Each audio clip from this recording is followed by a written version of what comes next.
Hello, Porrick. How are you? Hi, Tudor. How you doing? Very well, thank you. I hope you had a nice weekend. Had a great weekend. Lots I in weekend? worked most of the weekend actually. We're very busy, and Good. weekends are my catch-up time. So a Brilliant. little bit of time with the kids and a lot of work. Fantastic. Fantastic. Bit of a balance there, though, of course. Yeah, small Good. balance. I'm going to get a better balance going forward, hopefully. Yeah, I That get. is the plan. I know what you mean. So Porrick's going to be joining us on Wednesday, the 20th of May. He's going to be talking about why it's so important to have your story and your pitch um, and your elevator pitch correct these days, particularly now where we have limited time and we're engaging over webinars and Zoom calls. So it's really about tweaking that. Porrick's worked extensively with the likes of Oracle, Paddy Power, Heineken, Xerox, to mention a few. And I know Porrick well, and he's a brilliant guy and very, very knowledgeable about storytelling. So from your perspective, Porrick, why is storytelling so important these days? Well, it's become a lot more important in the last few years in particular because people aren't listening. That's the main reason. So you Yeah. have to be better at engaging people. And in particular, in the recent times, obviously, where we've all gone online, it's so easy to disengage. It's so easy to disconnect. So if you're speaking to an audience doing a presentation on a webinar, it's really easy for somebody to A, come off camera, and B, do what is very passive listening. In other words, you're on, but I'm doing something else over here. Bit of Netflix action going on behind the scenes or whatever. And that's not uncommon. So it's really incumbent on the presenter, the speaker, whoever, to be more engaging, work harder. You need to grab people's attention and keep it and reward it. And for that, you need to be using story and story technique, whether you're in sales or leadership at every level. Yeah, I guess as well, there's a bit of Zoom fatigue going on right now. And some people are doing, 8, 10, maybe more Zooms a day. And then in the evening, Yeah, it's the Zoom pop quizzes and, all that kind of stuff. So yeah, I would imagine, getting that nice and concise and punchy is important, right? yeah. Concise, brevity, punchy, but and have it like it's a hook. If you start a story, people want to hear the end of it. Mm, So it's a way of keeping people engaged. But stories are very rewarding as well because when you're in story, there's emotion, there's relationship, there's conflict, there's some kind of tension building. So it's interesting, and mm, we're wired for that. We're wired for listening to stories. We make sense using story. We get meaning out of story. So there's huge amounts of rewards. We're very wired for it. So if you're not using story, you're really at a disadvantage. And I don't know why, but in business, there's a tendency not to use story.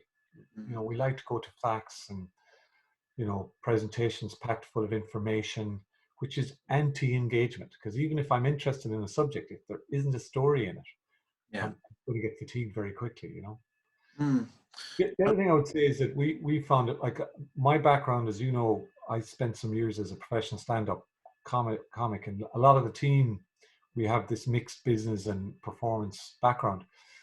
And the thing you learn in stand-up comedy is how to engage an audience. That's actually what you learn how to write a gag, you learn a lot of other things, but you're really learning how to engage an audience that doesn't want to listen, or maybe you're the bait, maybe they're shouting, screaming up at you, maybe mm, they've had several pints and they're out on a hen or a stag, and so they're a really tough audience. But there are techniques and approaches that comics and other performers use to engage audience, and that's what the business leaders and sales, that's what they need to learn. They need to learn these techniques. And one of the key ones is finding your voice, have an authentic voice. So the best comics have real clarity on who they are. And you can say Mickey Flanagan, oh, he's the Cockney guy, you know, Jack D, oh, he's always glass half empty guy. You yeah. know who they are. And Mm, once you know who they are, you can engage with them. And that's one area that we work a lot with when we're working with business storytellers, mm, is figuring out what's your voice. When you tell a story, where are you coming from, and make sure that's authentic. mm. So that's an interesting area, I think, and quite fascinating for us. That is fascinating. Yeah, I do find that fascinating, and it kind of just makes it a little bit more of an exciting and interesting journey when you're being pitched, I guess, isn't it? You know, if you've got a real good story, because how many pitches do we normally get a day? You know, it's sometimes it can be quite bland, can't it? And if you kind of enhance that, excite it. Yeah, absolutely. Well, I'll tell you what, I use an analogy when I try and explain this, and it's about the cake, right? We all love a chocolate cake, and everybody else loves a chocolate cake. We love to look at it. Like, we can imagine what it might taste like. We like to get a piece of the chocolate cake. Everybody wants a chocolate cake, but in business, we don't give people the chocolate cake. We give them the ingredients. So we're like, hey, here you have, try some flour, try some eggs, try some chocolate. You know, it's not as tasty. So story to me is baking the cake. Story is where you take a number of ingredients, you bake a cake, something that people want to eat. Whereas a lot of communication in business and in sales, we'll be out there and we're talking about what we can do, what our product does, ingredients, basically. We're not baking the cake. Obviously, you want to do a value sell. You want to sell the value of it, but also that you want to wrap it in a story so that the listener can get right into that story. And that's the challenge, is most businesses don't bake the cake. In other words, they don't create the story. And you're making me hungry now. Yeah.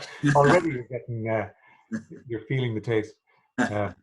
Yeah, so that's a lot of what we would do with organizations, is kind of help them figure out what's your story.